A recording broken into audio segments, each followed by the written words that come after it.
Aujourd'hui, nous allons parler de la dépression. Oui, beaucoup de personnes en parlent sur les réseaux. Aujourd'hui, je vais donner mon point de vue concernant la dépression. Vous savez, en 2017-2018, j'ai été dépressive.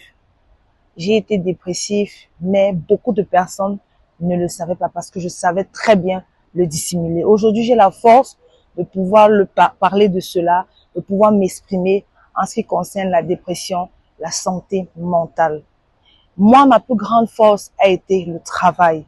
Si beaucoup de personnes me suivent sur les réseaux, il y a des personnes qui me suivent même dans la vie réelle, ils savent que je suis une travailleuse acharnée. J'aime me développer, j'aime travailler, j'aime apprendre, j'aime découvrir, j'aime me challenger, j'aime avoir des objectifs assez grands qui me permettent d'avoir une large vue à 360 degrés.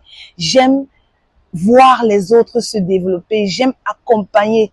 En tant que leader, je me dois d'avoir cette vision et toutes les personnes que j'accompagne au quotidien savent que je fais les efforts de leur réinculquer ces valeurs-là. Alors,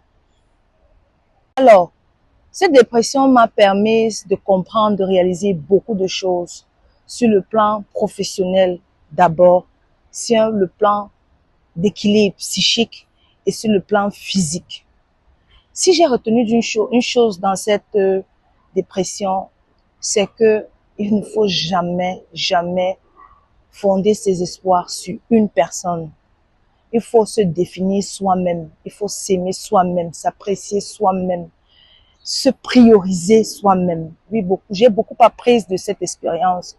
J'ai appris à beaucoup plus mettre de l'énergie sur mon travail, à accompagner des choses, à accompagner des personnes qui sont autour de moi et me dire que voilà une de mes fiertés et m'accomplir en tant que personne, accomplir des choses qui me rendront beaucoup plus heureuse.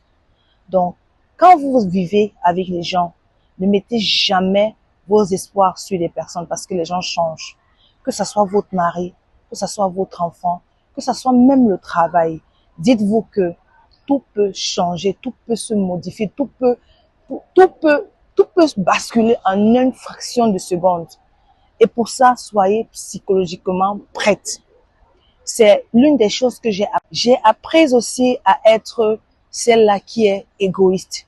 Oui, ça va faire mal, ça va choquer, mais j'ai appris à être égoïste, à compter que sur moi, à vivre mes propres bonheurs.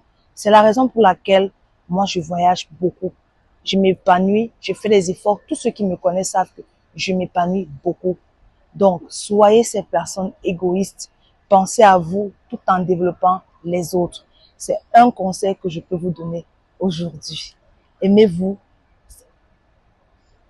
Voilà, c'est mieux. Ça va être là comme ça.